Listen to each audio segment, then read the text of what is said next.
আকাশবাণী কলকাতা, খবর হচ্ছে উল্টো পাল্টা।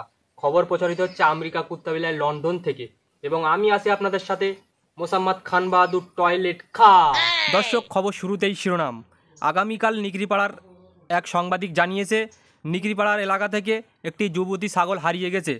যুবতী ছাগলটির কালার খাটো, লম্বা এবং বড়। যুবতী ছাগলটির পরনে ছিল কালো রঙের বোরকা এবং লাল রঙের পেটিকোট।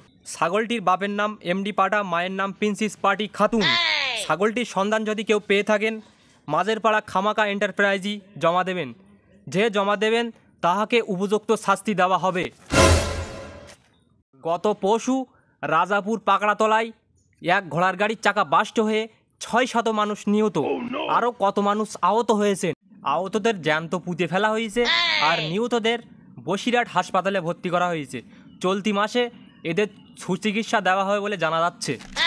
ওদিকে গতকাল একটি যুবতী মুরগিকে এক বন বিড়াল ধরে পলাতক গহীন সমুদ্রের পানির ভিতর। গতকাল ৩৬৬টি ডুবুরি নামায় খোঁজ করা হয়েছে। খবরে জানা যায় বন বিড়ালের কোনো ক্ষয়ক্ষতি হয়নি। মুরগিটির পেটটি একটু ফুলো ফুলো পাওয়া গেছে। আমাদের বসিরহাটের ডক্টর পিকে খাড়ার চেম্বারে ভর্তি করে যুবতী মুরগির পেট অপারেশন করে ৩ মণ ও ৩.৫ মণ চাউল পাওয়া গেছে, আরও পাবে বলে আশা করা যাচ্ছে। সর্বশেষ আবহাওয়ার খবর।